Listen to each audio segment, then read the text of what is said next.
Okay, people. About to get it ugly.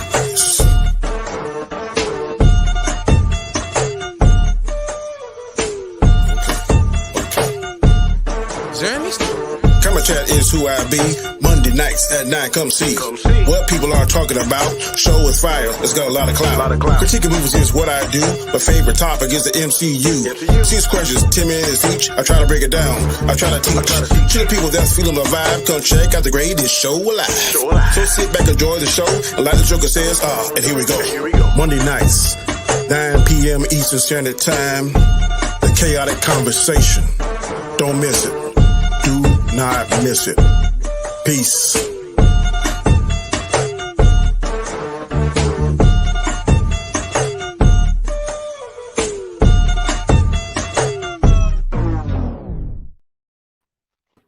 What up, people?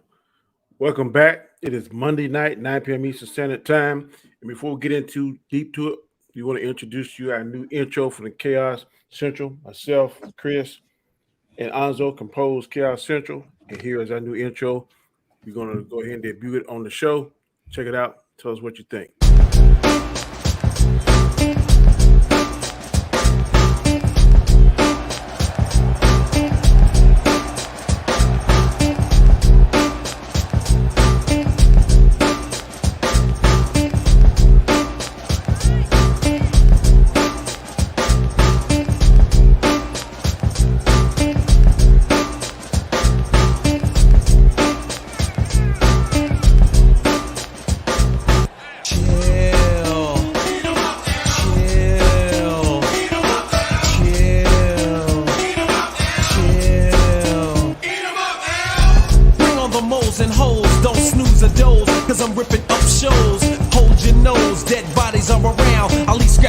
Under the tears of a clown, I write rhymes that shine like lipstick. So much material, but not materialistic. Imperial styles are used when the mic is lifted. The crowd is amused.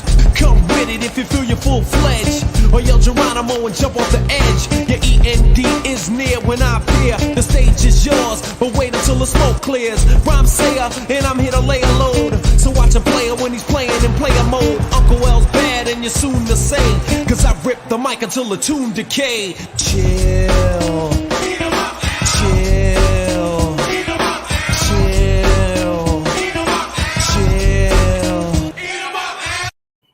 Jeez. Shifty Jism made that for us. Facts. Fire. Hey, man, all I can do is give you a round of applause. Fantastic. Anzo was able to add the music. Man, I really like that, man. That is really, really fantastic. Love it. Getting into the show, Chaotic Conversation. We've got 4 topics tonight for you. We've got 4 gentlemen here on the panel. Terrence, T-Virus. What's up, brother? Been a long time, man. What's going on with you? Hey, what's going on? Yep, I'm all right. Just doing different things on Earth, and they got me bouncing around in different directions, but I always come back to the center. Good deal. Mr. Chris Knight, what's going on with you, bro? Not too much.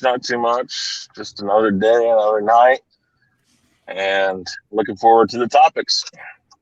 Good deal. And last but not least is Mr. Anzo, Big Ford Entertainment. What's up, bro? What's up, man? How you doing? Glad to be here. Can't wait to get these topics underway. Let's do this shit. All right. First of all, if any of y'all that's in the chat, we want to go ahead and give you a shout out. That's going to be G Major. What's up, man? He always supports us. I Love Food 154. He always supports us. LDG always supports us, man. If we please retweet this, share the link, because we want to try to get as many people in here as possible. Yes, sir. We can only do that with your help. 4 topics, like I said. First topic, it'll be something that just came out recently. I think one particular panelist enjoys it more so than the rest of us, but we're still going to talk about it because it is a good franchise. It's been around for many, many years. Hey, what's up, Brittany? How you doing? And what's up, Dandelion? And Enjoy. Glad y'all could come in, man. We definitely appreciate the support. Absolutely, 100%. And before we get started, can we just say sir.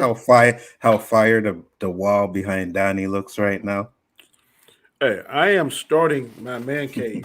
Me and my wife did this yesterday. So when I get it all done, I'm going to show that. I got some things in mind. Laker and Bulls swirl around Oh in there. my So god. gotta do it, bro. Gotta do it. Gotta do it. So as soon as I get it straight, I will definitely let y'all know. I'm gonna But send you a Spurs banner that I have to put up right behind you. hey, this is no lie. I want this to be a sportsman. So if you send it, I'll put it up. All No lie. No right. lie. And there's certain teams I ain't gonna put up, but I'll put up some winners. All right. I ain't gonna put up no losers. Having said that, let me get into this first question, which is a James Bond question. Question number one. The new James Bond movie just came out, and the ending is said to be controversial to some fans.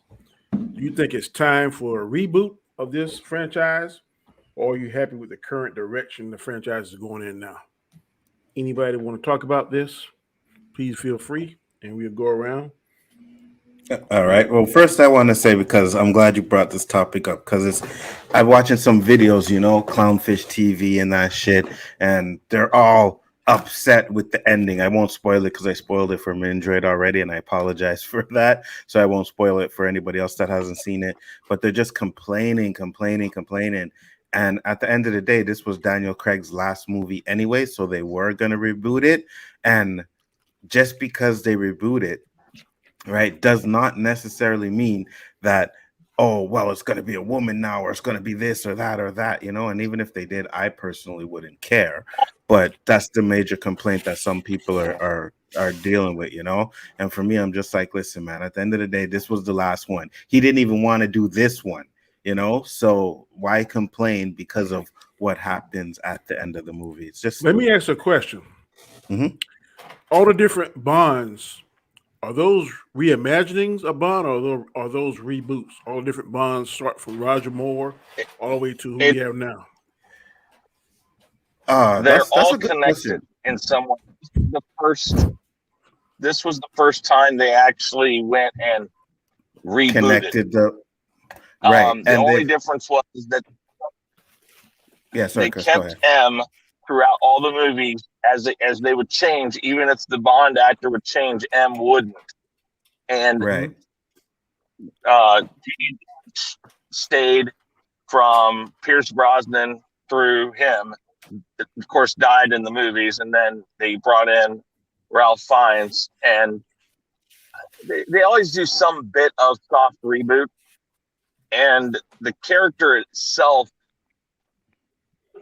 it's one of those things. No matter what they've done, no matter how the movie ends, and I know Anzo knows how this ends, they'll have an explanation, or they'll just act like that doesn't matter because we're someplace else now.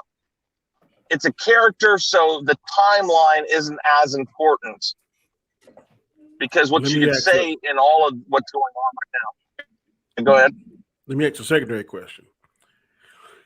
If you don't consider all these other actors that's played them in the past as reboots or even a soft reboot, wouldn't now be a good time if the family wants to go into the direction of race spinning or gender swapping? Would it be cool now? One, they're not going to gender. Well, let's just say hypothetically, for a hypothetical argument, because of the ending of this current James Bond, would it not be a good time if they want to go into a different direction to let this kind of sell in people for a year or two? Then they do a different Bond, but it comes out that the Bond may be a female. Would this be an opportune time to do that? Because let's say, for instance, now I'm gonna give you an example. Dr. Buss had a vision for the Lakers, but once he died, his daughter and son had different visions. So much so that the son did this right here and kind of ran him into the ground. And Jeannie's back over there now, and now it's kind of back. She's kind of right the ship. So let's say whoever's in charge of Bond and the person that's been making the decisions for all these years dies or something. Who's to say the person that inherits the Bond franchise decides he or she wants to go into a different direction, which may involve a race bend or a gender swap? So here's the thing, and again, I talked about this like a year or more ago now, about how Barbara Broccoli, who inherited Bond from her father, Chevy Broccoli, she has point blank said, we are not going to make Bond a woman. But she did say now is the time to, I mean, she basically said, what better time than now to change if we want to make him non-Caucasian. I think they're more likely to do that. I don't think they're going to make it a woman. She's flat out said, Bond's a man, end of story. If there's a Bond movie, it's going to be a man. So I take her for her word because she's been honest and she's kept the ship going just like her father did. So I trust what she says. But yes, now's the time to do that, but that shouldn't matter because I think that what I was trying to say before is that I don't think it matters the look per se, it's the character. And as long as you have an actor who can play that character, I think that shouldn't matter because these are like books. It's just a moment in that character's life. It doesn't have to be at the beginning of his career. It doesn't have to be at the end of his career. It can be in the middle of it. So whatever movie you've seen, all these other movies that are out there, they're at different points in times in his career, and they don't really ever point blank say when they happen until Daniel Craig stuff. Daniel Craig was the first one that absolutely showed when he got his 00. And before that, it was just whatever. So you could always say that this grouping of movies is just an offshoot. The rest of them, it never really should have mattered whoever the actor was. And I would say the same thing if they picked like Idris Elba or anybody like that.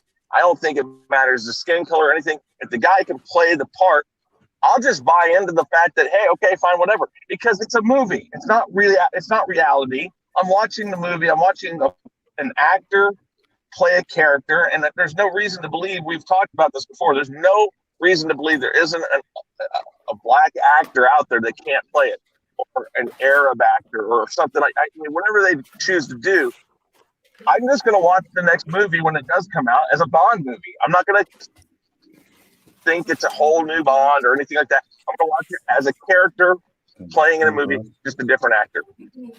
Okay, well, how we saw how Wolverine had a daughter. She kind of took over the mantle of Wolverine after he passed, whatever. Why couldn't they say Bond's daughter did the same thing? I don't mind. I was just gonna say what Danny said. I don't mind if they make a woman Bond. Who cares, right? Well, they don't even have because. Yeah. Well, I'm not gonna say anything, but they could still, like, let's say they just give her the 007 number, and it's not actually James Bond or Jane Bond, right? It's just a woman with a 007 number. Well, I don't think they're going to give the 007 to anybody else but Bond. If Bond's back, and I didn't watch all the credits all the way through, but if it always will say James Bond will be back. If he's going to be back, if they're going to do another Bond movie, which everything points to yes, Barbara has said we're going to be looking next year. We're going to start the search.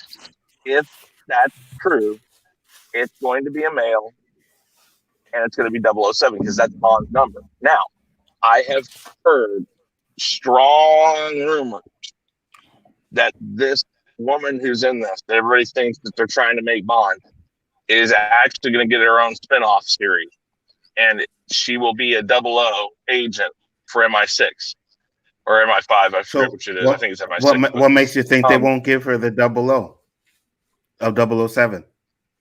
No, they did. No, they did. Huh? They did. Yeah, I don't think they're going to keep it like that, though. But I don't know. I just think that you know what? I don't think they're going to end up doing that in the long run. But again, like I said, it's all dependent on a lot of different things. Bond isn't a linear movie. It does not go 1, 2, 3, 4, 5, 6, 7. This particular set of movies is the first movie. That were connected. That really were actually connected, like the way they do to each other. Yes, I agree, 100.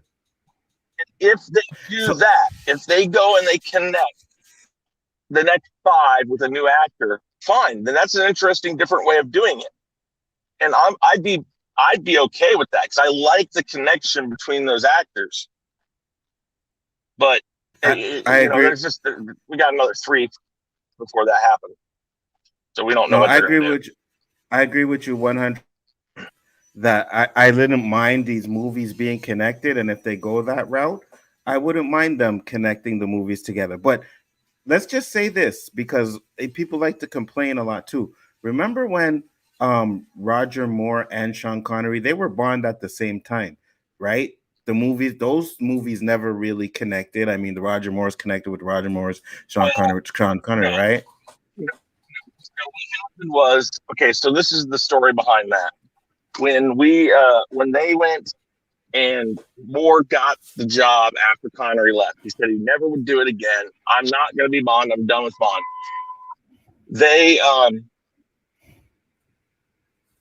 He left. Roger Moore started doing it with Ion Pictures, and that Bond is the same Bond that Sean Connery was. The Never Say Never Again, the one in 1983, I think it was, or whatever it was a redo of Thunderball. That was the guy who owned the right to Blofeld. He wanted to do a Bond movie, but it wasn't set with the same people. So he did his own standalone, not connected in any way, shape, or form, and basically just took the Thunderball script and redid a little bit of it. And that was because he got the rights to Blofeld, and he wanted to start his own series. So he got Sean Connery, paid him an unimaginable amount of money. I can't remember how much. They just gave him the world to do it. And that's why it was called Never Say Never Again. That he was not playing in MGM's version at the same time. They never coexisted in the same universe. It's a totally standalone movie. Right, that's what I'm saying. So what's stopping them from doing something like that now, right? Like, just because they were to make a black or a woman, they could still give you the Bond you want, but they could have a reimagining and something like that. Like, it's possible they could do something like that. It'll fail utterly if they do that, and I don't believe they will. Like I said, I still don't believe they will, but whatever. It's going to be a while until we know. But I would say everybody you saw in these movies is done. I don't think they're going to bring back any of them. I don't think that's the right move, but I kind of do wonder if they're not going to we're going to make 5 movies at a time. We're going to get actors for all of it to play all the parts, and we're just going to shoot 5 at a time. And they're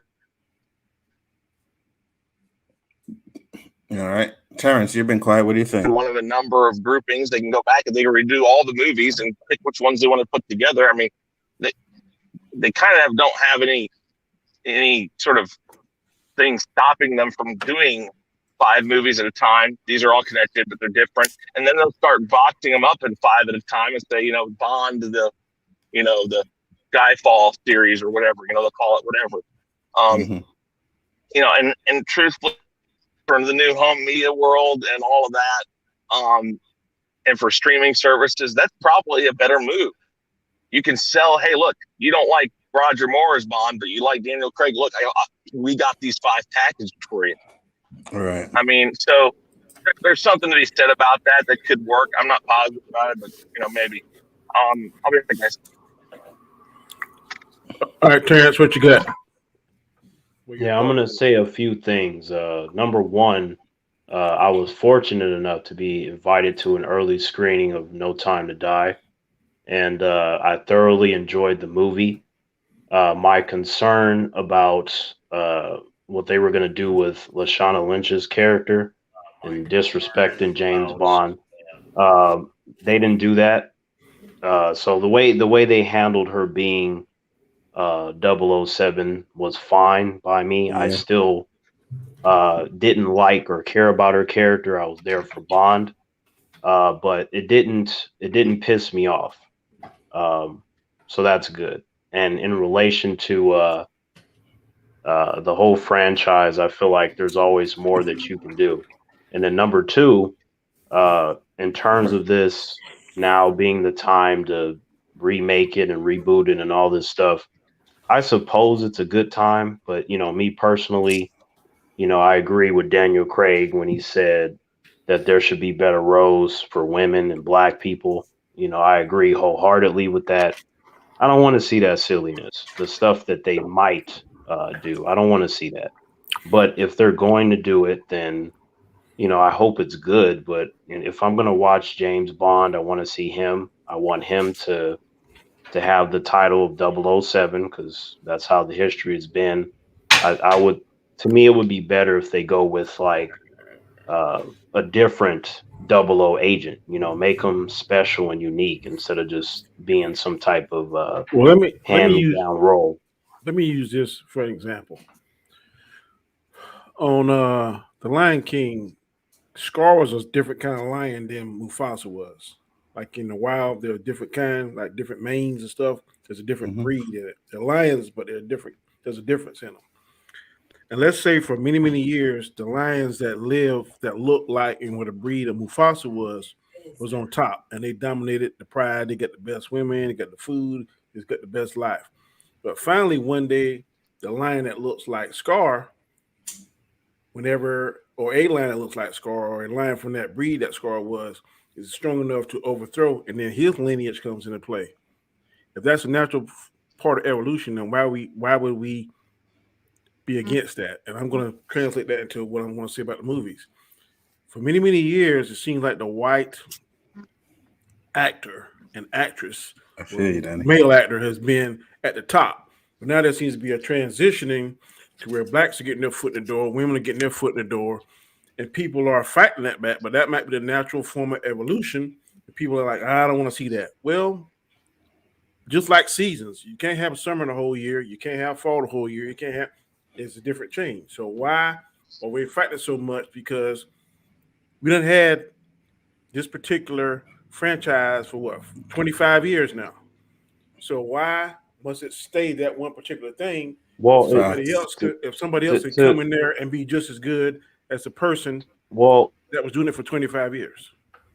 Well, I mean, to answer your question, it's not so much that I'm going to speak for myself. Humans are humans, but for me, it's not so much that I don't want them to be there as much as it is that I care about how they get there.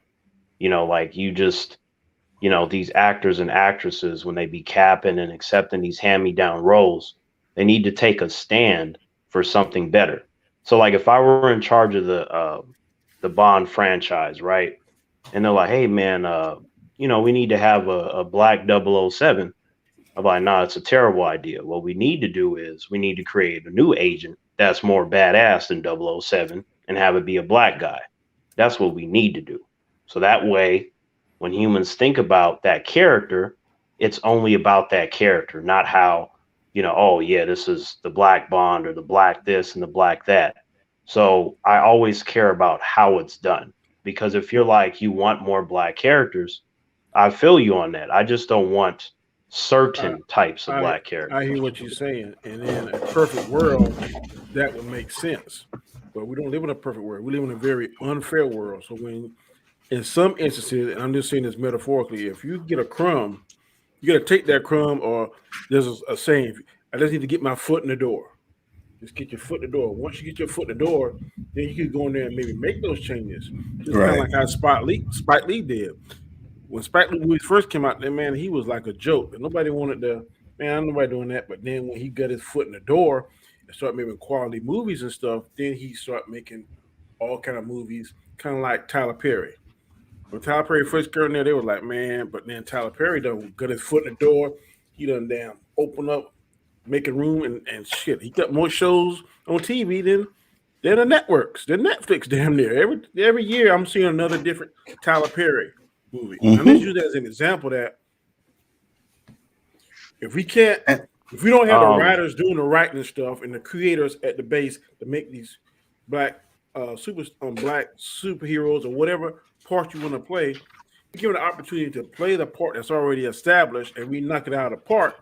And that gives us credit to maybe try our own ideas once we get our foot in the door. But if we never get our foot in the door, never get the invitation, we really don't have the resources to do it from the ground up in a lot of places. I understand your position, right? that makes sense. I get it. Life's not fair, and realistically, accepting hand-me-down roles is the only way to get your foot in the door most of the time. And it's like, to me, I don't have to co-sign something if I don't like it. It's like, because when something is presented to me, I'm either going to be like, oh, that sounds cool, or I don't like it. That doesn't mean that it can't work or that it won't win me over, but it's just the initial stance. And then I need to hear the as to why certain things are happening coming from the director and the producer in the studio. Usually they got a bunch of silliness to tell me. So I tend to be like, I'll see how I feel about it when we get it. But my Well, let me. level of excitement is based on if I like it or not. Okay. So Go yeah, ahead, bro. I was gonna say two things that I was gonna say is one, it's just the same thing with Marvel, right? We should have got a Black Widow movie a long time ago, but we didn't because they weren't sure of it. Then Wonder Woman came out, and it's like, oh, hey, look, we can do this now, right? So then, boom, we got Captain Marvel, then we got Black Widow. You know what I mean? So someone has to do it first. And I don't mind, and I don't like saying it's a hand-me-down role if you're gonna give James Bond to a black dude or a female. It's just a role, plain and Well, simple. It's a different imagining. Someone yeah. wants to see a different take on it, and I'm okay with that because we've had the same take over and over and over again. I have no problems with seeing something And different. and that, like, and also, I guess I should Well, make this clear, right? Because, like, when it comes to these things, like, humans will definitely have their positions. A lot of them will be a typical stance. But it's like, for me, it's not that serious. Like, I really don't care, but Mm-hmm. it's just more of Mm-hmm. like, Oh, I mean, I that know. sounds that sounds cool, or it doesn't. But, like, no matter what they do, I'm always going to give it a chance. See, that's the difference between myself and how a lot of And humans do. right, Like, if they see Yeah. something that they don't like, they're not going to give it a chance. What's going to right. happen is, if, like, I don't know, Spike Lee or Denzel or somebody, they invite me to the screening of whatever it is, I'm going to tell them, I don't like this hand me down shit, but I'm going to watch your movie. And then if it's good, then I'm like, hey man, good job. I give them props. But I have to be honest well, about my position. I, I don't think I'm with Hanzo. This isn't a hand-me-down role, and more to the point, this is more of a, how do I say, more of a British thing. This is a British character. These are British terms we see 90% of the time. It's not like it takes place in the United States. Even when it takes place in the United States, it doesn't feel like that's what the focus is. And the thing about that is, overseas in Great Britain, the um, the separation between who gets what part, be it black or white or whatever, is a lot less, and it's a lot rarer over there to see some of the issues you see over here. Like, if you go over there and you see, um, a Caucasian woman with a black man, it's not nearly what some people think it Right. is here. I don't have Absolutely. an issue with it, but some people have a little more an issue over here than they do over there. Yes. They've been around for hundreds and hundreds, not thousands of more years. They've been through all this stuff. So to them, a black man takes the part of Bond, they're probably looking at it and go like, how cool, who is it? Like, if it were Mm-hmm. Idris Elba, you think anybody over would care? No, they'd be like, that is a great choice. You have an And that's the thing. absolute. I think. Go ahead. That is No, sorry for exactly cutting you off, why. Chris. But I was just gonna say you have an exact. No, That was a great point because And even here in Canada, we don't care. You know what I mean? Like it, it's not a big deal that what they do. see, This and is that and that's why certain that's why I parts of said the earlier, United States too. if I were in charge, I would have already had black characters, so that way these sorts of discussions don't happen. They happen because the yeah. creators are lazy and they don't want to create black characters. I'm like, there's no way that me being a black man that I'm going to be in charge of a franchise and not create black characters to where you have individuals that are hungry for something that's missing. I'm like, no, we're You going to see, have an abundance of black characters. You're the you would be the exception to the rule. If you look in the comic books, I can't name 10 black characters in the comic books. Not Well, without What, really going back and looking. And because there's not as plentiful as the white characters or whatever, and popular. genre you want to use and popular, you got to make those things because it took an actor Robert Downey Jr. caliber to make Iron Man a household name, along with Right. Chris Evans and Chris. So Chadwick Boseman, he kind of was. He had his experience with the James Brown movie and the 42, Thurgood Marshall. He kind of had his pedigree already, and then he was a very likable guy. So I don't know. I don't know if they're going to create that same energy and that same connection. That's why I'm kind of against replacing T'Challa, so to speak. I think he should die in the next Black Panther, T'Chaka, whoever the hell they want to name him.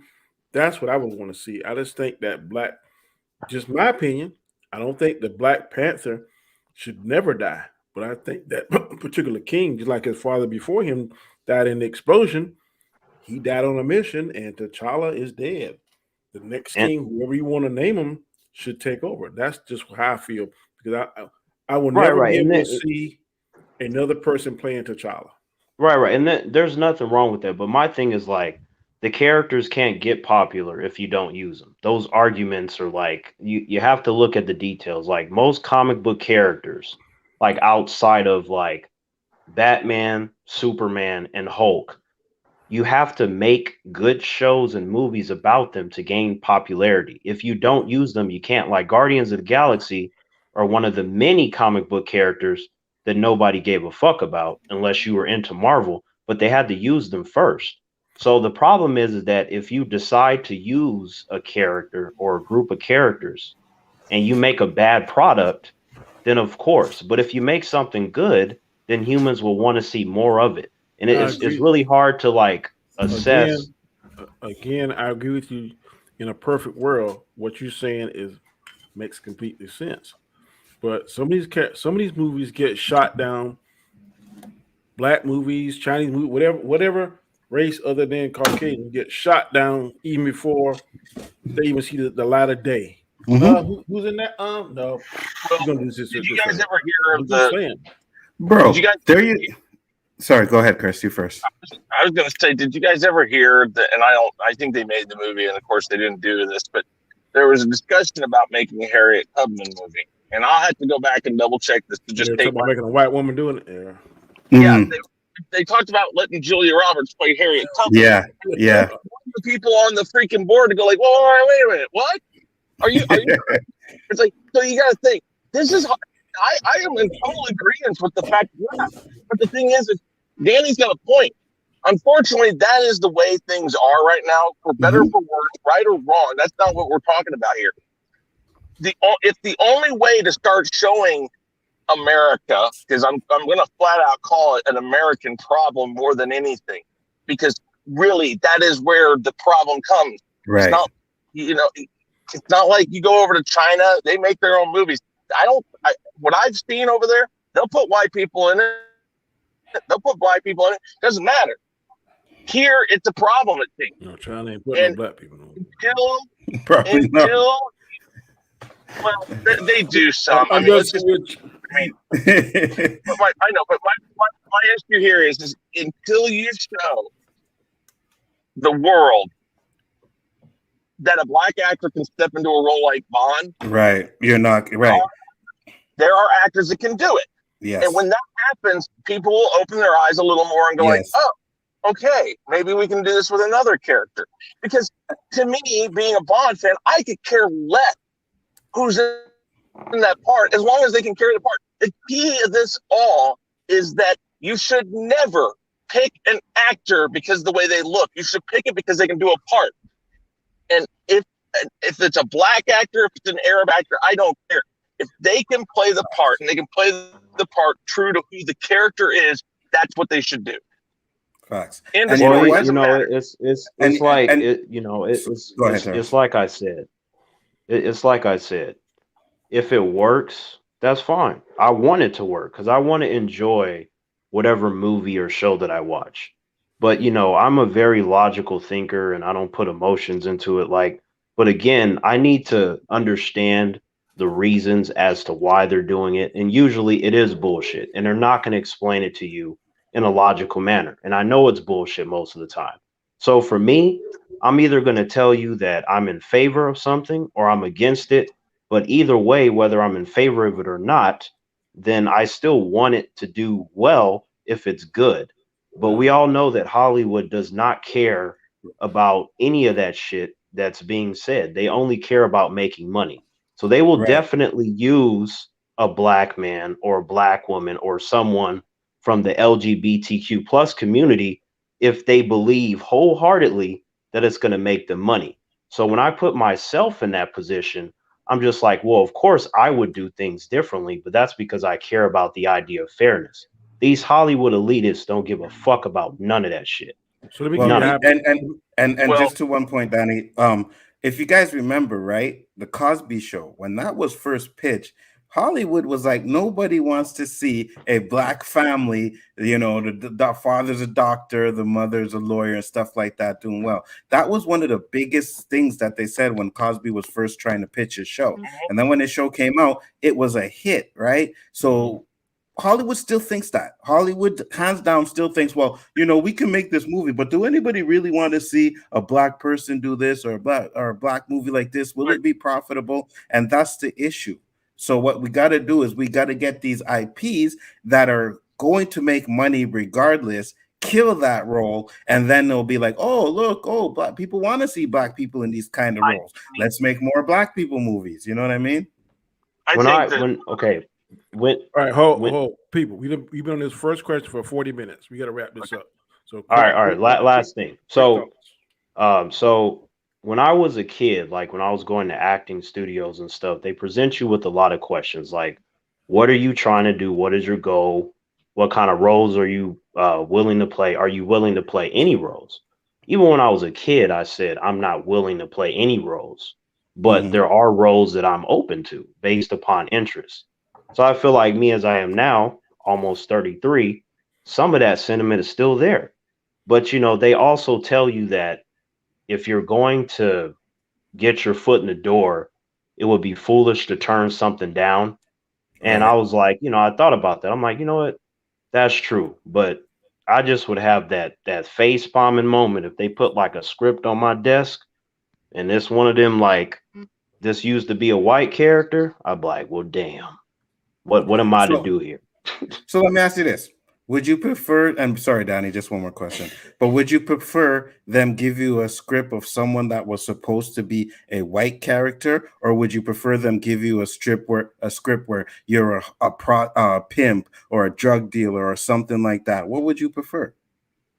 Well, like for me, I'd be like very selective with my roles, like how Denzel Washington and some other actors do. Like it would be purely based on if I like the story and I need to know why the project is being made. So like I will be making very calculative decisions. Is You're how I gonna go be about a crack dealer because we're gonna give you $5 million to play this role. I'd be like, where it. do I sign up? And how much crack do I get to sell on camera? It's like okay, like well, I mean, you know that's fair, right, Danny? Like I get it, right? Because most like most actors, they will accept something based off of if they think it's going to be really popular, if they get a certain kind of check. So like for me, it's different because there's no amount of money that you're going to give me to convince me I either want to do the role or I don't.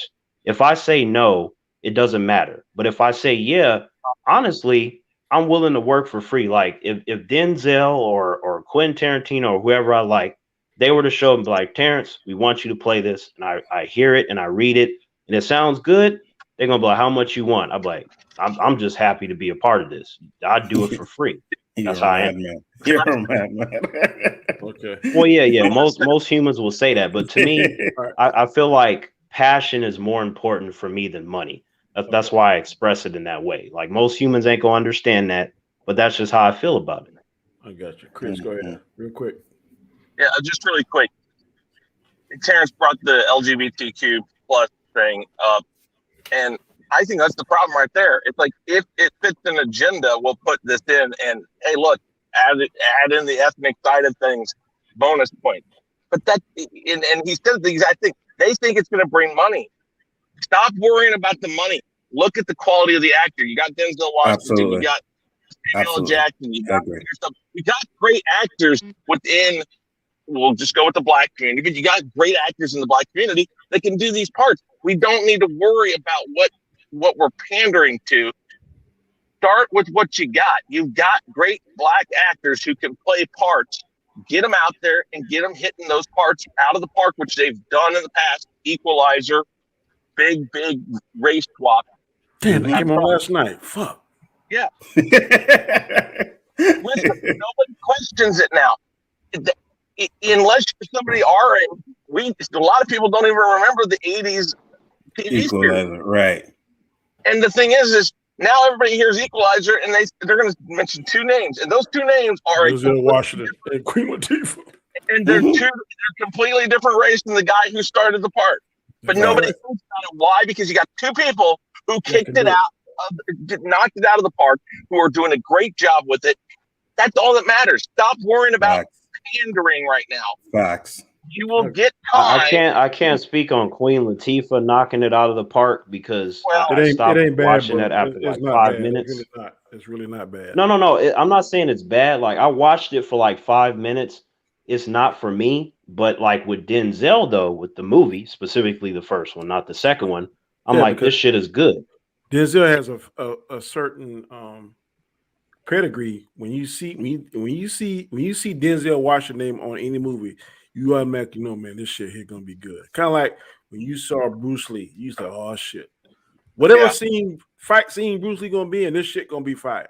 There is some actors that carry that shit. You be like, "Oh yeah, this gonna be good. This gonna be it." Right, and those are good examples, right? Because you always gonna have those humans like, "Well, Terrence, what about this? Terrence, what?" I'm like, usually the stuff that they mention are like these great exceptions, or I'm like, this shit is so good that nothing else matters. But most of the time it's not. It's mediocre and it's bad. So like it just doesn't work most of the time. Okay. Let's not worry about if they're lesbian, if they're gay, whatever. Let's not worry about that right now. No. They shouldn't worry about it. They do. We've been 45 minutes on this one topic. We got 3 more to go. I blame Chris for that. He was talking for like 20 minutes. But. All right. Question number 2. In exactly 24 days, the masses will be able to watch the MCU's next big movie, The Eternals. So far from what we've seen on the last trailer and a few TV spots, do you think Marvel will have another hit movie on their hands, or will it be a bust? First, I'll say this. Fuck you in this question, Danny. Because I'm not one of the masses that can go see it. It's all right. I gotta wait for Hanzo Vision. You know what I mean? But it's all good. Yeah, I don't know. It looks fire. I think there was a new trailer that came out as well too. Oh, I saw the TV spots, man. The TV spots. Icarus looking like he's gonna be a bad boy. I think Kevin Feige is going to make Icarus look like Superman should look. I tell Kate and them about that all the time. I'm like, Marvel's going to do Superman better than DC does. You know what's interesting about that is I feel like in that recent TV spot they had a specific line about I don't wear a cape. Like they're trying to make sure that he's not Superman. They throw shit at Superman. He said, "Don't you need a cape?" He's like, "I don't wear." I don't wear capes, and it's like, and I'm like, the reason why they did that is because 1, it's typical Marvel humor, and 2, that somebody who is part of that project knows that the Icarus character is a ripoff of Superman, but at the same time, though, in order to show that those characters are actually pretty cool, they would need to go into the lore. So to answer your question about if it's going to be a hit, probably. I mean, it's the MCU, right? I mean, these like some humans like still get surprised, which is silly to me. It's been like 10 years that, granted, you still have humans in this day and age that are afraid to go outside and stuff. But, the movie will be fine by today's standards. I don't know how impressive overall box office will be, but I'm sure it'll open to a reasonable number because it's Marvel, and it's like the movie is long. So to me, there's a possibility that they can do the characters justice. I already don't like the gender and race swapping silliness that's there. But aside from that goofiness, like as long as they can tell the story of the firmament creating the Eternals and or excuse me, the firmament creating the Celestials and the Aspirants, the Celestials killing the Aspirants, and the firmament, then the Celestials creating the Deviants and the Eternals, and their war and all that leading to the mutant gene. Like if they can cover all that in 2.5 hours, then I'll be like, you know what? I can forgive the goofiness that you did because at least you got the core of the lore. And the lore is so important. And I hope that they don't mess it up. I did enjoy the recent trailer, and the TV spots have been very action centric. So, you know, that looks cool, but I hope they get the story right because these characters are very important to a lot of Marvel lore. A lot of humans, they don't know what they're getting into. So hopefully the movie can show them what they're getting into. And let me just hold on, Danny. Let me just answer Daniel's question real quick. No, Danny, it's going to be here in Canada. It's just because I'm not vaccinated. I can't go see it. That's why. That's all. Okay.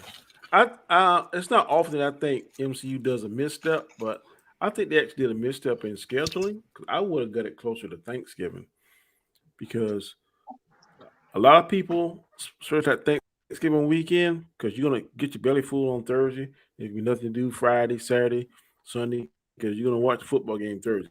So I would have let it come out Thanksgiving. Well, that's Black Friday, so I don't know, maybe. Man, But everything got to be about color with you, man. Well, I mean, saying, okay, that's what it's called here. Okay, but to your point, Danny, right about Thanksgiving, I feel like, you know, I could see that, right? Families getting together, you know, they've been scared for a year and a half. You got to get together with the people you haven't seen in over almost 2 years and gather together. What we doing tonight after dinner? Let's go see the Eternals. That makes perfect sense. It really does. But the thing, right? Like that's smart. I get that. And it's like the thing with the MCU is when you have days or months where you know the movie industry's like you can't drop your movie here, humans are not going to go, you can't this and you can't that.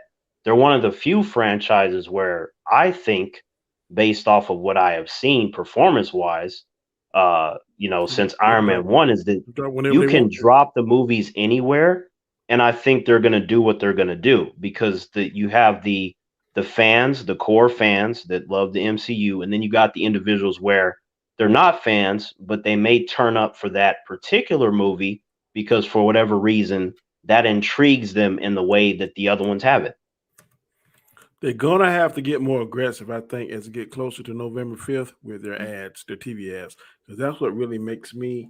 I see the initial one, but then if it's kind of shoved down your throat, like every time you see the TV, it's showing the Eternal. Sam showing the Eternal. Because that's what they did in game in Infinity War. I mean, every doggone hour, it was 2 or 3 times. In game. Infinity War. So that's what I would do. And like I said, I would push it. Well, I think they're trying to save a little bit of space because I think Matrix is going to hurt Spider-Man. I don't know how bad it's going to hurt it, but it's going to hurt it. Kind of like how James Bond hurt Venom. So I don't know. Yeah. So whether you're a Matrix fan or not, I just believe it is. Right now, to be honest, I don't think anything's hurting anything. I think what we're seeing is exactly what the studios knew was going to happen.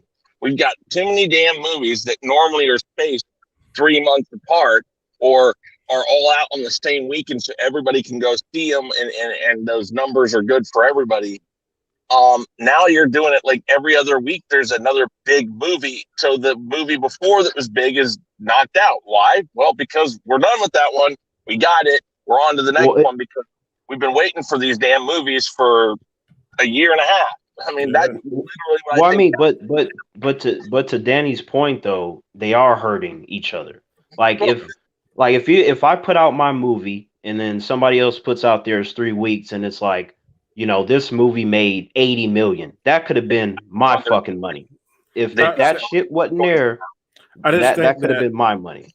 I think that if Bond wouldn't have come out this weekend, that Venom would have been number 1 2 weeks back to back. I think Bond. So that's what I'm saying. But I don't think that's hurt. I think that's just oh, this is what the way it is right now. I mean, yes, did it hurt? Yes, it did. Bottom dollar, it did. But the thing is there's no way of getting past that after you've held back so many movies for so long. That's why you're getting the Eternals now and not Thanksgiving, because they don't want to be too close to when Spider-Man comes out. Everybody's having to say, okay, how do we do this? And finally, basically, the movie industry said, okay, I guess, well, you get this week, we get this week. And I almost guarantee all these studios are talking and saying, listen, if we're getting 90 to 150 million right off the bat on these movies, we're doing better than if we release everything to streaming services. So let's just do what we can, get what we can get out of this. We cut our losses, and we get these movies out there. And here in another year or so, we'll be back to how we were doing it. We will have that, 4th of July weekend that you get 6 blockbuster movies or 3 blockbuster movies, and then you'll wait 2 to 3 months until I guess Memorial Day, and then you'll get that one, and then you'll get Thanksgiving, and then you'll get Christmas. You'll start getting back into that pattern. Right now, they don't have a choice; they have to get these movies out because you can't wait 4 years for one movie that you kept pushing back. They've got no point. Look at the example of the box office, right? Fast 9 is sitting at over 700 million. I'm waiting to see an MCU movie beat that shit, like overall, like not an opening weekend and none of that shit, like overall box office. Because it probably will, but that's what I'm saying though. Like with these day and date releases, I want to see a day and date release of an MCU movie beat Fast 9. It hasn't happened yet. Yeah, I think that the Eternals is going to be a typical MCU movie, and I'm not going to grade it by a dollar amount. Here's the thing. I give it a $500 million.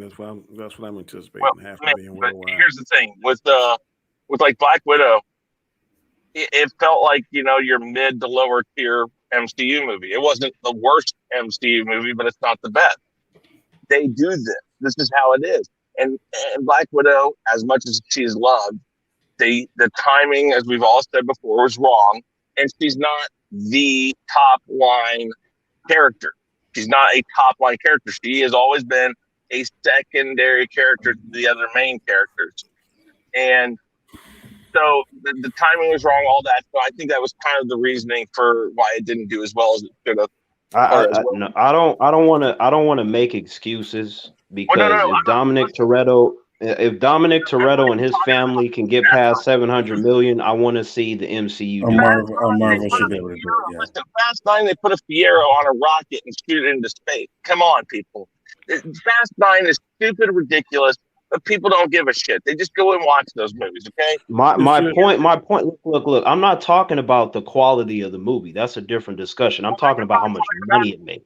I'm not even bringing up Fast 9. I'm talking about the Eternals. I'm going back to the question at hand here, and I'm saying that the Eternals, I think, will be a better received movie than Black Widow because it is new characters.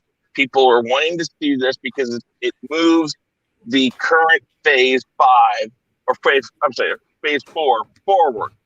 Black Widow did nothing for phase 4 per se. There were parts in it that could do something, but as far as the MCU goes, this is the first new or the next new group of people in phase 4 that they want to see. So I think it'll do better like Shang-Chi, and I think it's going to do better than Black Widow. So I think this is going to see a little better reception than Black Widow got, and I think they'll be fine. But how much better though, Chris? Because neither one of those movies is touching Fast 9. Didn't happen. I don't give a shit about the money. I get you that you don't care, but these companies do. Like if Dominic Toretto and his car can get to that, an MCU movie should be able to get to that too. There's no reason why it's a different set of fans though. There are 1,000 more gearheads, NASCAR fans, redneck gear monkeys that want to watch Fast 9 than there are people who want to watch MCU. The MCU movies have proven to be juggernauts, so that argument does not work. Yeah, actually, in this case, it does, because when was the last Fast and Furious movie? We have had multiple Marvel properties released in the past year, and they've been released in quick succession. Fast 9, the last movie that was even attached to Fast 9, was over what 2-3 years. Yeah, but Fast and the Furious, though, to be fair, is one of the few franchises that can compete with DC and Marvel. You know, Fast and the Furious, Star Wars, James Bond, Jurassic Park. There's a few of them that can do that. Does Fast and the Furious did they have 6 movies that they had in the can, and they're trying to figure out when to release them? They're not releasing a Fast and Furious movie every 3 months. If they were, then you'd have an honest way to look at it and say, okay, what's happening now? I guarantee you the next Fast and Furious movie that's coming out next month is not going to do $700 million. Maybe, maybe not, right? But I don't know that for sure. But what I do know is that I want to see movies coming out right now. I want to see my beloved MCU in this day and age pass up Fast 9. That's what I want to see. I don't think it's going because it has the record and all that stuff and all the lore and stuff to do it. It's just a matter of which one's going to do it. Is it going to be Spider-Man? Is it going to be Doctor Strange? Is it going to be Blade? Which one's going to do it? I think Spider-Man may do it, but I don't think that its Eternals are going to do it because this lack of not going into the theaters, people still got a fear of that. So until they get over that fear, or until they have more faith in this vaccine, or the numbers go down drastically and stay down at a consistent level, that is going to hurt. Fast and Furious was an anomaly. And that's right. The Dominic Toretto is definitely an anomaly. In fact, if I were making a movie, I put in all my trailers the concept of family, because that clearly gets humans to go see that shit. I don't think I call the fact that there haven't been 4 Fast and the Furious movies in the past year. That's the difference, is that product, and I don't care how good the product is in the Marvel universe right now. I don't care. It could be the most excellent movies ever made. But when you have one after another, which is what they're doing, it's going to water down the people, because they're going to go and you're like, okay, well, oh shit, here's the next one. Here's the next one. Listen, even the Fast and Furious movies would suffer from it if they were releasing them every 3 months. Well, I mean, like none of the humans I know, Chris, sound like that. Whenever the MCU comes up, they be like, "Wait, the tickets are out. Let's go get that shit." It's like an immediate enthusiasm. Like that just happened this morning when I got my IMAX tickets for Eternals. Yeah, it's MCU. Okay. Let's go with Brittany Jackson said, but I heard Matrix 4 is coming out on the streaming the same day. That is correct. I just looked it up.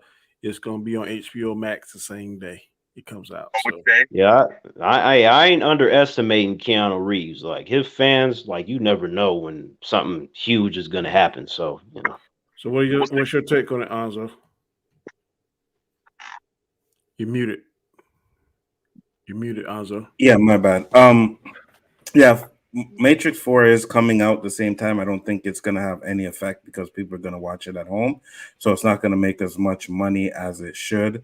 But I don't know, man. To me, it's like we're supposed to get 5 Marvel movies next year, right, in 2020, and then 5 more in 2023. I don't know. That's kind of worrying to me because not only are you going to get those movies, then you're going to get DC stuff in there, and it's just going to saturate the market of superhero movies for the next 2 years. There might be a point where people do get tired of them, you know, but I'm also on Terrence's side when I say, these Marvel movies, at least some of them, should be making more money than Fast 9. Like you're in the part. Listen, we spent 10 years getting Thor, Ant-Man, and the secondary things. Eternals is the first group major movie that I think is going to hit. And I think that it, how do I put it? Okay, so Iron Man, the first one, of course, was what it was. But, you know, you have those every 3 to 4 movies, you have that standout movie. Most of them were Avenger movies with the first 3 phases. But I think in this one, Eternals, Spider-Man, and Doctor Strange are going to be 3 big movies. Everything in between there are going to be, let's set up the characters and go into it. I mean, I agree with you, Anzo. They've got a lot of them coming out, but I think that's more the reason why they're not able to make that, because the here's the thing: all your fans are sitting there going like, "Well, if I can just hold off, I'll be able to watch this one." They're picking and choosing which one they really want to go see, and I bet you right now, the one they want to go see over all of them is going to be Spider-Man. Yeah, that's what I'm saying. If anyone's gonna beat it, it's gonna be Spider-Man. That's what I said. That's why I'm like, you gotta wait and see.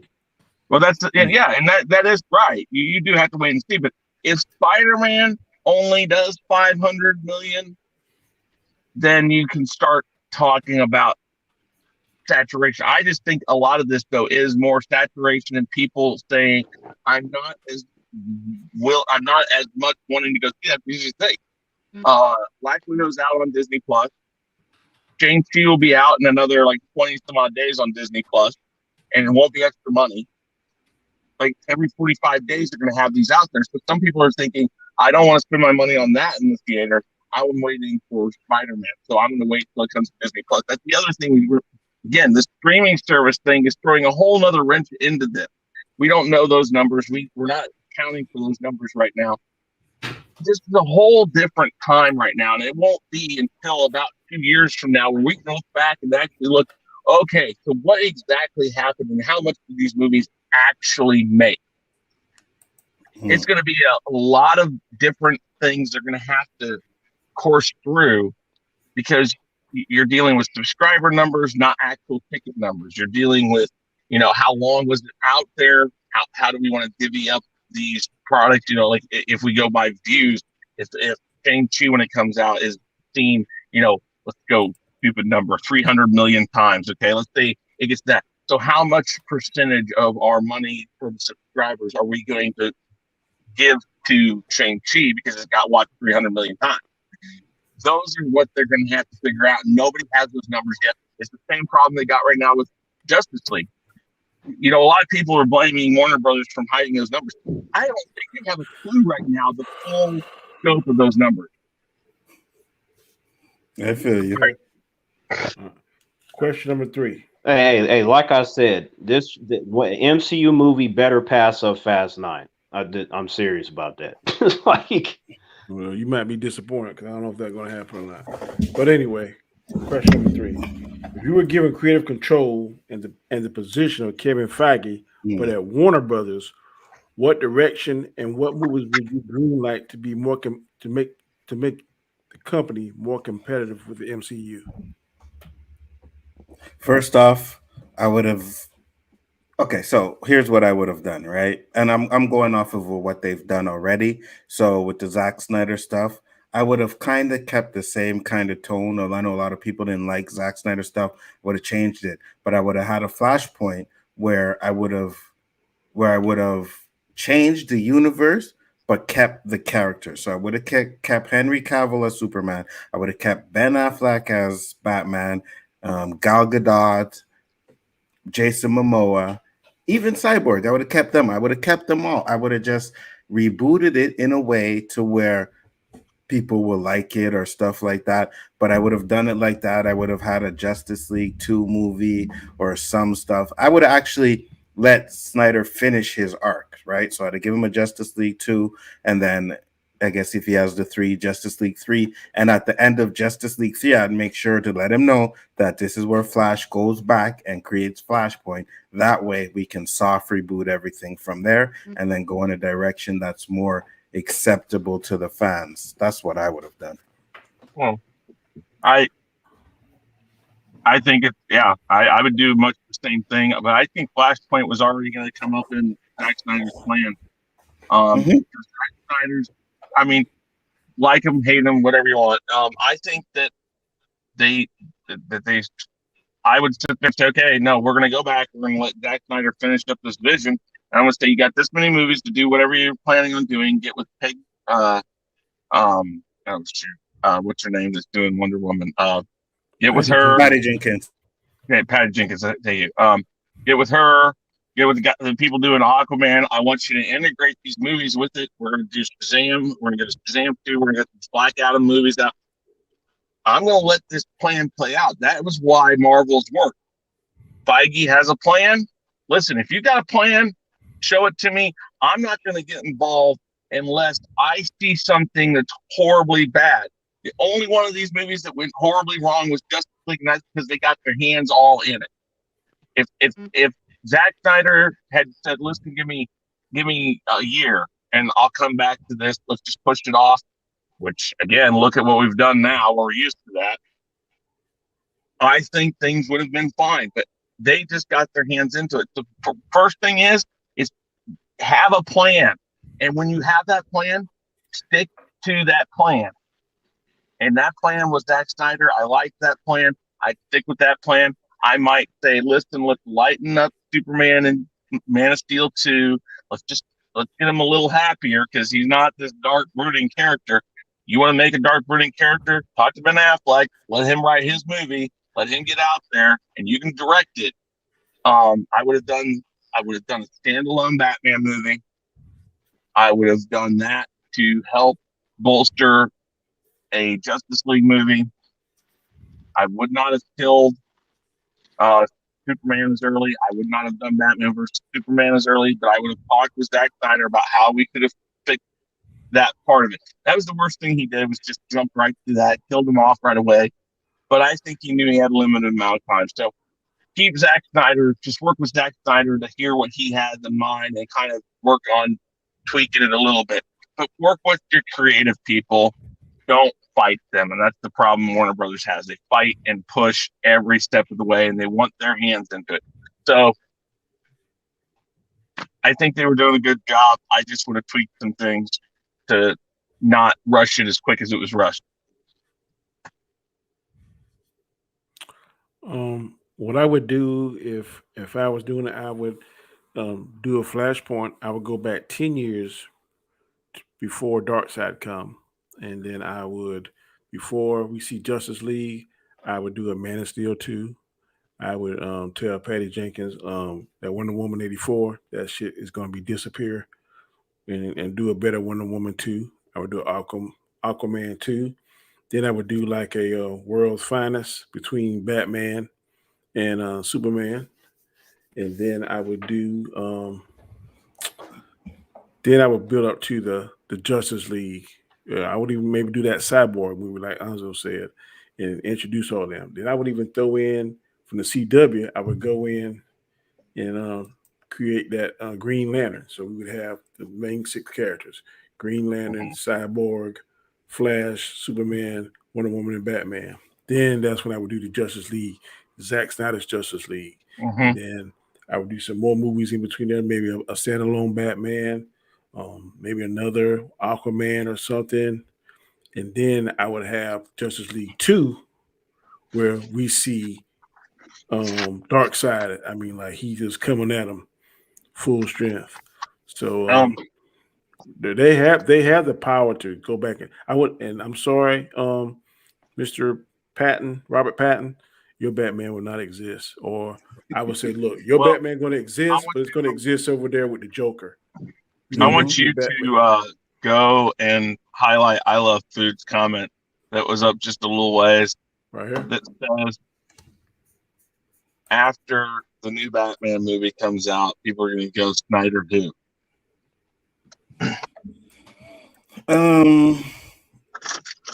We'll see. I don't know about that one. You know what I mean? I don't know. I don't think that's going to be the case, but I don't see it. It's at 10:09. Yep, you done with your position, Danny, or you had a couple more things? I'm just gonna say I would get rid of that. I would definitely get rid of that Wonder Woman. I think that was a mistake. I don't mind. I'll be right back, guys. I'm gonna go downstairs. I don't mind Superman. I mean, the Man of Steel. I would definitely do a Man of Steel 2. I would do. I would redo the Wonder Woman 2. They make Aquaman 2. Wonder Woman 2. Batman. Yeah, standalone Batman. Then I would do World's Finest with Batman and Superman kind of coming together, throwing the Green Lantern, and then I would do the Justice League, where what's Darkseid minion name? I can't think of his name. Steppenwolf. Steppenwolf. And then I would have that same ending. I wouldn't kill Superman though. Maybe he's in some kind of coma or something. Somebody, he got hurt or something with kryptonite or something. I would introduce that black suit like we saw and do all that stuff. And then I would start my progression to the Justice League 2. Right now, I've been working on the Justice League 2. So in Justice League 2, Darkseid would be like a beast, kind of like how Thanos was. That would be my big baddie in Justice League 2. And you know what, Danny? Even sorry, Terrence, I'll let you go in a second. But Oh, even if they wanted to keep the path right they were doing right, you got Zack Snyder's Justice League. Then before they did Justice League 2, they could have gave us an Origin Flash movie. You know what I mean? They could have gave us a Martian Manhunter movie. They could have gave us another whatever, the Batman movie, Man of Steel 2, and then boom, Justice League 2. And all these ones could have been prequels or whatever to show them, get a little more, and then Justice League 2. And they could have done stuff like that, but they didn't for some reason. So it's weird. Good night, Brittany. Good night.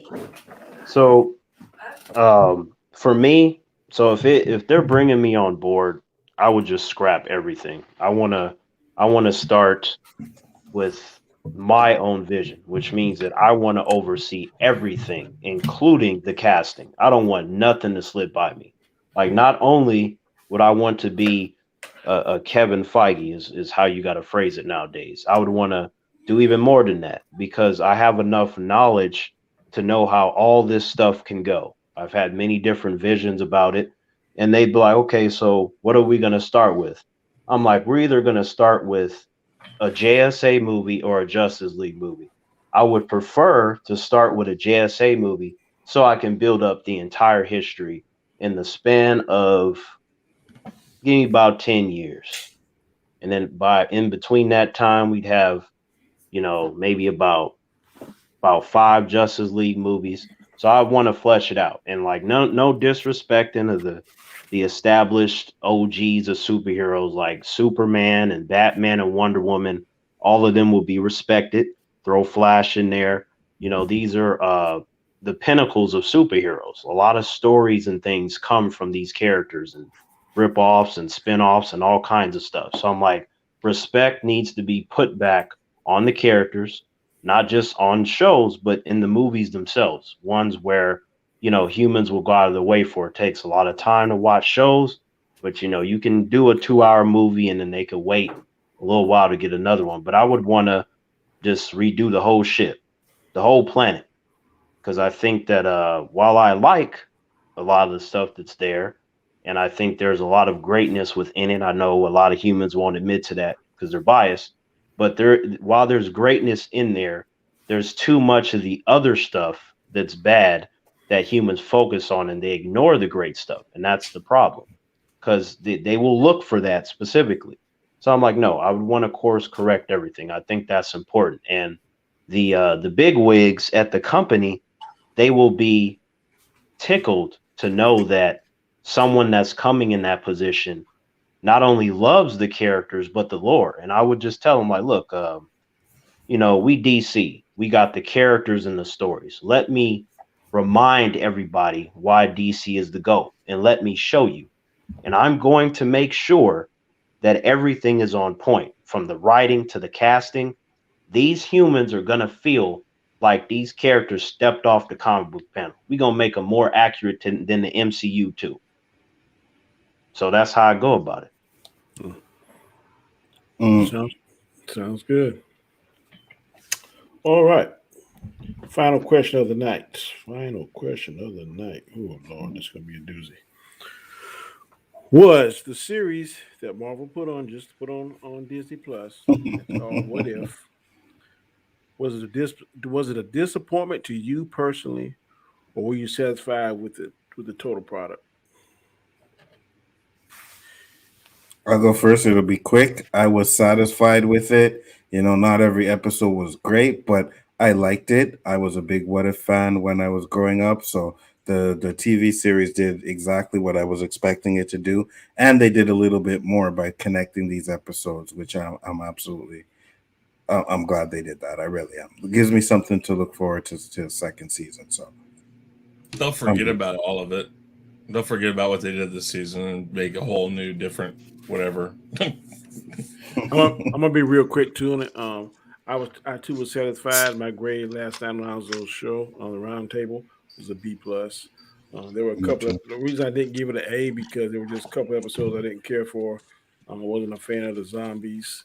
Um, and I'm trying to think of the second one. I really wasn't didn't care about. Mainly the zombies. That one what sticks out in my mind. Just not a fan of zombies. What the hell is wrong with you guys and their zombie hate, I just man? don't. I just don't. I was pleasantly surprised with that thing. I was watch. What was it called? Oh, Army of Darkness, Army of the Dead. I was surprised. I was like, man, I ain't gonna like this shit. But it was watchable. It was pretty good, entertaining. I'm not gonna say I totally hate zombies. I did get into like the first two seasons of The Walking Dead, but it's kind of lost interest. But out of the 9 episodes that I saw, that clearly is my least favorite. Why was one of the reasons why I did not give it a. But I was satisfied with it. Some people stay as stupid and like to put everything MCU or everything movies under this microscope. I don't have to have movies under a microscope. I can just see clearly with my glasses. Hey, I don't feel like I wasted 30 minutes of my life on none of those episodes. Just like when I go to a movie. I hate nothing. I hate more than walking out like, damn, I waste my money. I hate that feeling. I hate that feeling. There's a couple movies, DCU in particular. Damn, fucking Suicide Squad 2, man. I feel like I wasted my money. Harlequin, I feel like I wasted my money. So I don't like that feeling. So as long as the movie don't give me that feeling, I'd be like, damn, where's my money? I enjoy it. Is it perfect? There's only two perfect movies. Stephen King made both of them, The Green Mile and The Shawshank Redemption. To me, those are the two perfect movies. Everything else can be done better. So that's my take on What If. I liked it. Yep, I agree with you. Terrence or Chris? Go ahead, Terrence. No, go ahead. I'll go after you. Oh, no. I want to hear what she had to say. Yeah, I haven't really talked to Terrence about it, eh? Mm-hmm. You know what I'm saying? We haven't even really heard your. I haven't really heard your take on the What If so far. So, yeah, I want to hear what you have to say about it. Well, overall, I enjoyed it. I mean, the stuff that they were doing with the Infinity Stones was just like. Sometimes it makes me think like the writers they don't know the comics or they don't remember the lore that they established, because at this point the accuracy and how the stones work, just throw it out the window. If they say that to me, then I'll stop thinking about it, because that shit's all over the place. I'm like, you read that with Terrence? Yeah. Was that yeah. That's the first one I got. What if Wolverine was the Lord of the Vampires? Oh shit! Nice. Yeah. It's just like, it was just weird for me to see Ultron with the stones, but they did improve him, because he's a waste of my time in Age of Ultron. So like some of the concepts in there I found to be fun. Some of the episodes were kind of weak, but I feel like overall I'm like, you know what? It's cool that it exists. But out of all the Disney Plus shows, I feel like I'd probably go with Falcon and Winter Soldier in terms of, I guess, ones that I would rewatch.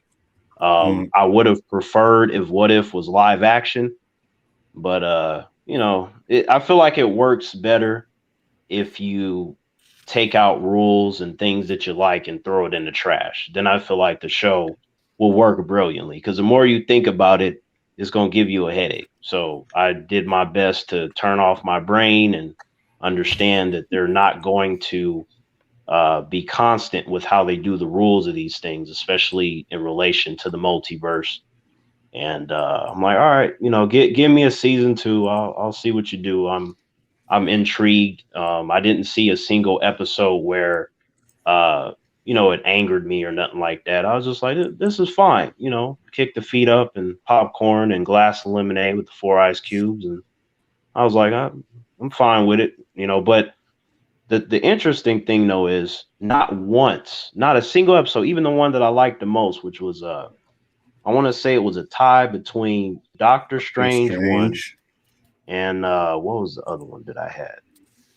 I want to say episode 8. Like it was kind of tied. So I'll probably tip it more towards the Doctor Strange one, because I do prefer substance over flashy, stuff that the MCU has. I like storytelling. Give me that over any of the flashiness and all that shit. So it just never clicked to me. Like when I watch DC animation, like DC animation is something where I can teach a class on it. Like What If never ever touched DC animation. So that was something that I noticed right away. But once I realized that it was never going to be as good as DC animation, I was able to judge it on its own accord. And I'm like, it works fine in relation to the MCU. It's fine. I agree. Like I said, I thought it was decent. I was good with it. I'm excited for season 2. Guess it's Chris' turn now. Yeah, what's strange too is like with the not the DC, but the Marvel shows on Disney Plus. For some reason, they all feel like we're just waiting to see a movie. When I watch them, I go from show to show, and it just makes me want to see a movie. It's like I'm getting through the show to get to something feels bigger. half done. Right. It's like it's kind of one of those things. Like it's a good appetizer, but you still waiting on the meal. Like that's how I feel about all the Marvel Disney Plus shows.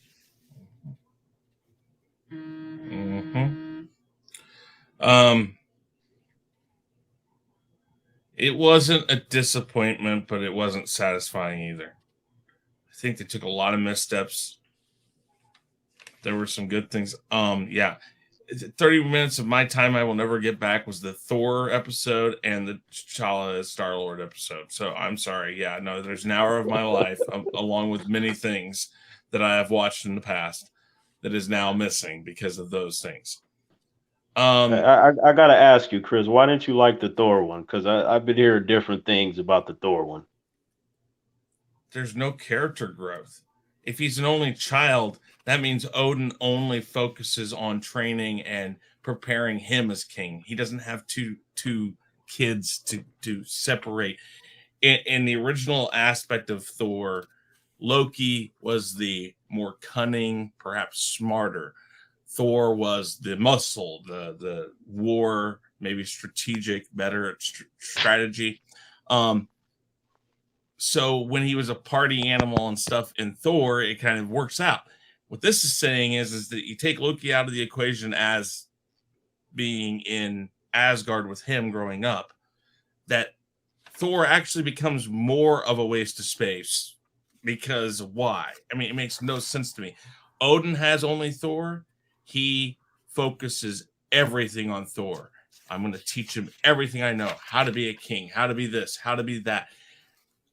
There is no, listen, an only child gets so much more focus on things. And I think, I'm not saying only children are better.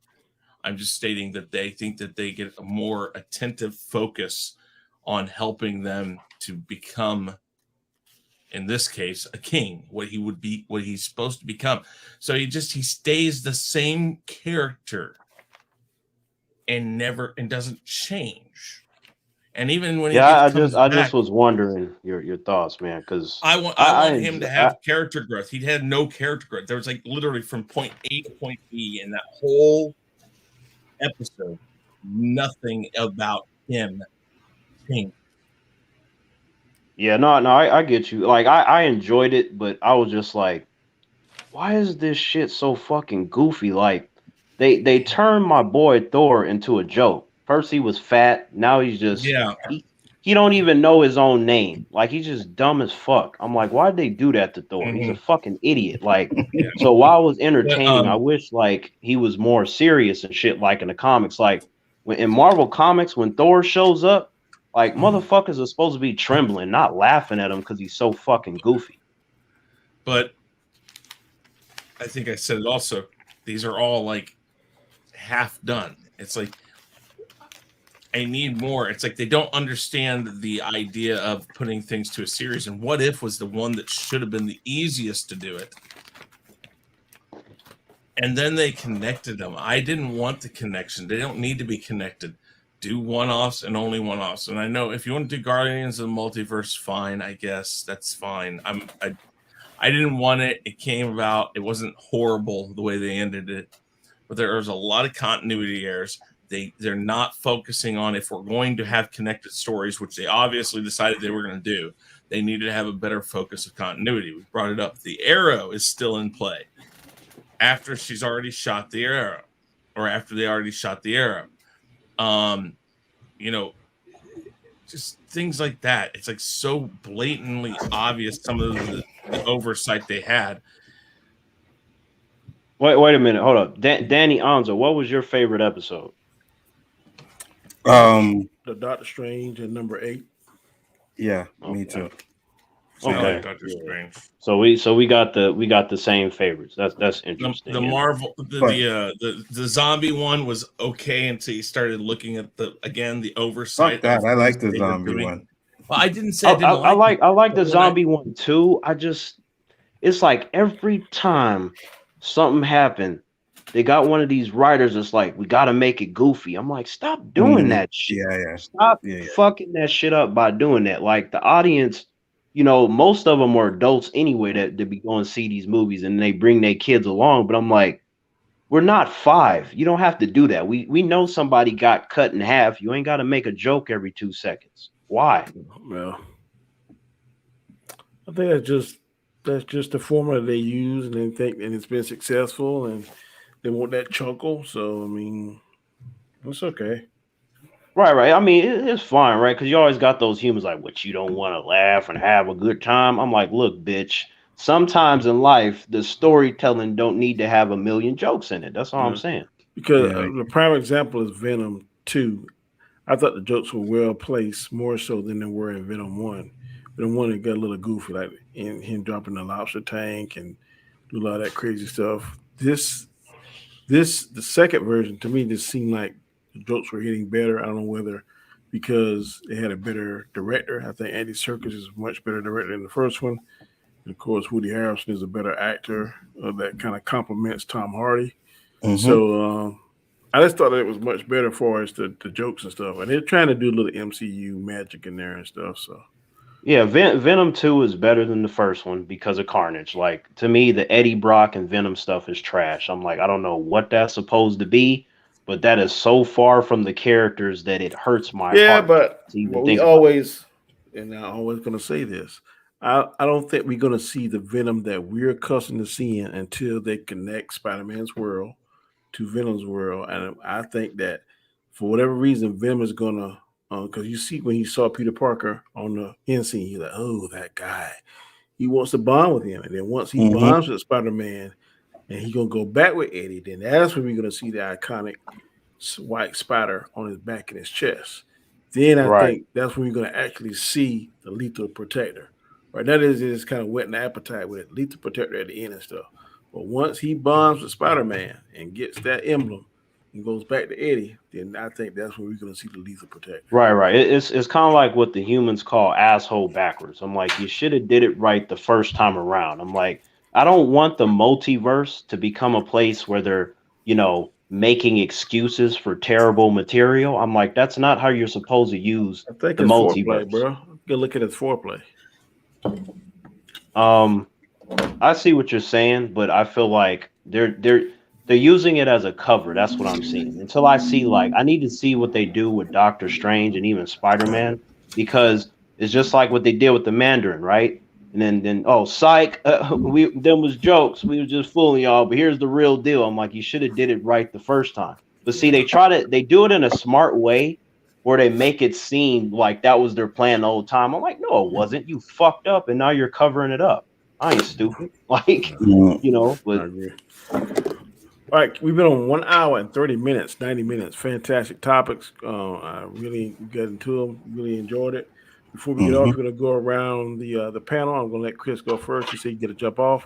So, Mr. Knight, tell the people what's going on in your neck of the woods, and shout out your channel, and anything else you deem important about your channel, your upcoming streams. Well, we've got the Tournament of Champions coming up for the Rumble soon. I don't know exactly when. I'm trying to work it out with some people. We're going to do the choosing of the placement of people soon. I don't know when. I was going to do it on Sunday. Didn't do it on Sunday. I'll figure that out when I know exactly who's able to do it. Tomorrow night, another episode of Unmasking the Masked Singer. It's doing really well. So, I mean, if you guys are into that thing, check it out. And then, Tuesday, tomorrow night, we got Anzo's show. And then Wednesday, we got my show, Rule of Three, over here on Chaos Central. And before long, I know we're going to be getting the Hawkeye series. So I think that's the next roundtable, isn't it? Yep. Yes. Yeah, we didn't do one for Visions, but Visions was like an anomaly because it was all released at one time. Yeah. I think have you seen it, guys? Mm-hmm. Yeah. I gotta watch it, but after that, maybe the three of us can get together, or we can invite a few more people, and we can all just do a one-off. Wait, see what? What? Star Wars Visions. No, I haven't seen that. But anyways, bless. Yeah. So I mean, we got more stuff coming here to Chaos Central. The Star Wars Senate will probably be coming back here in another couple weeks, probably. But yeah, no, lots of stuff going on both channels. I know you guys got lots of stuff going on, so just keeping things going, man. That's how it is. And I might be doing a couple gaming streams here and there, but yeah. So thank you, Danny. As always, great topics. Appreciate it. I see you got your Shang-Chi shirt on there. So yep, no problem. No problem. All right, guys, take it easy, everybody. Peace, bro. All right, man. Bye. All right, Terrence, what's going on in your neck of the woods, sir? Hey, I'm gonna be honest. I haven't been on this platform that much. Like, I've been doing a lot of different stuff, and I have said it many times. Like, YouTube is not important to me, but it is a place to have fun. And I met you guys, as a result of that. So that's definitely cool. I feel like that's the best part about it. Not so much putting up content for the actual channel. So in terms of anything new, I don't have nothing planned at the moment. There's some stuff that I shot, and stuff that I edited that's waiting in the wind, but there's no specific plans per se. You probably got like 200 videos waiting in the wind. Are we doing fandom this year? I don't know. Thank you, Dandelion. I appreciate it. Thank you for your support.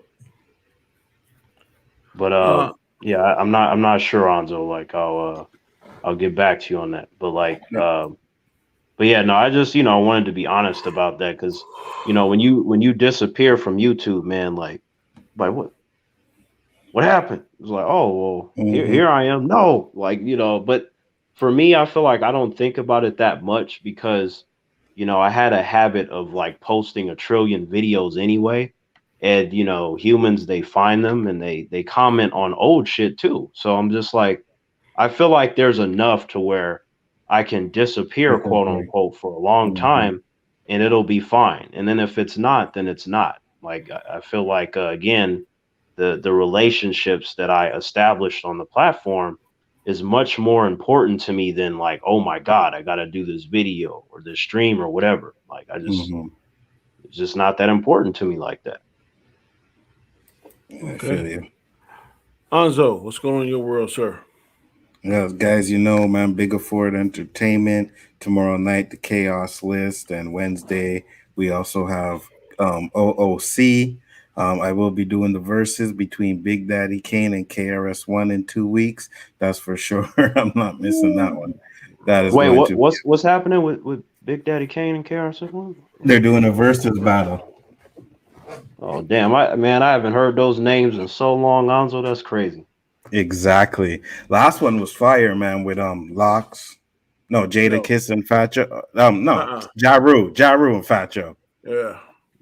Yo, Ja Rule, he impressed me in that. I really forgot how good Ja Rule was until I watched that. Yeah, he did. What I mean? Yeah, I mean, hit after hit after hit. Yeah, bro. I couldn't even tell that shit.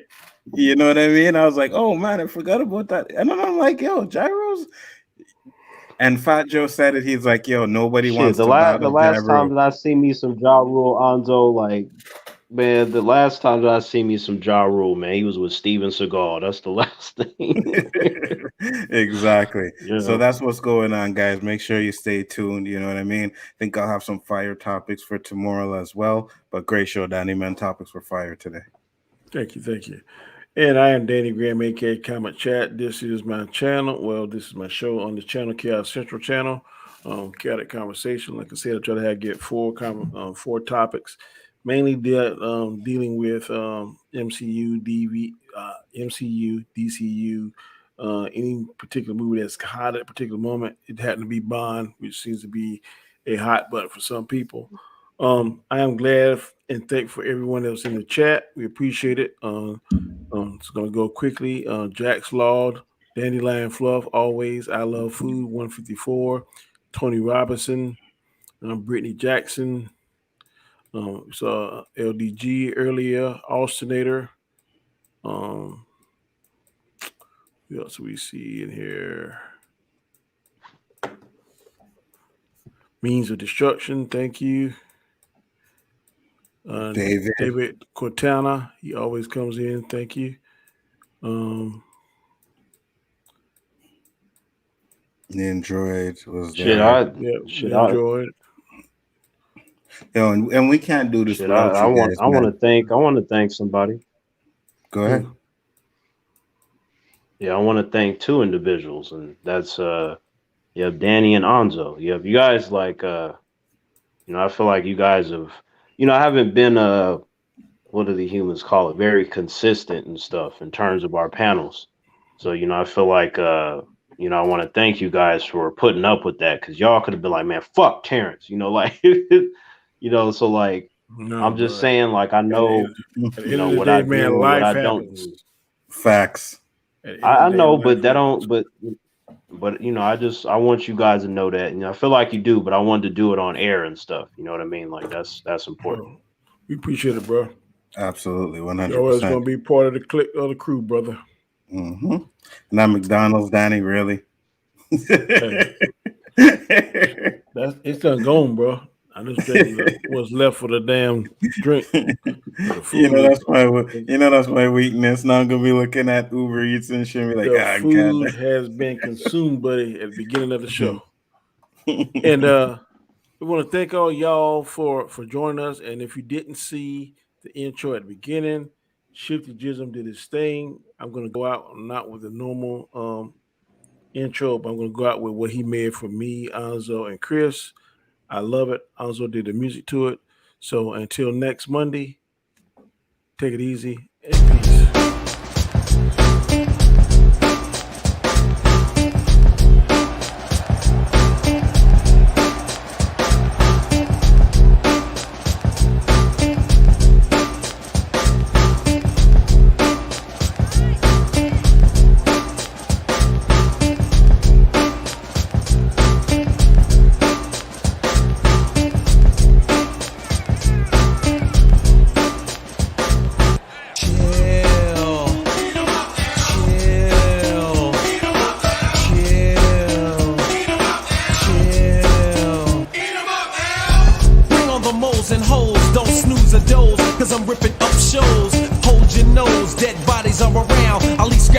Under the tears of a clown, I write rhymes that shine like lipstick. So much material, but not materialistic. Imperial styles are used when the mic is lifted. The crowd is amused. Come with it if you feel you're full-fledged, or yell Geronimo and jump off the edge. Your END is near when I'm here. The stage is yours, but wait until the smoke clears. Rhyme sayer, and I'm here to lay a load. So watch a player when he's playing in player mode. Uncle L's bad and you're soon to say, cause I rip the mic until the tune decay. Chill.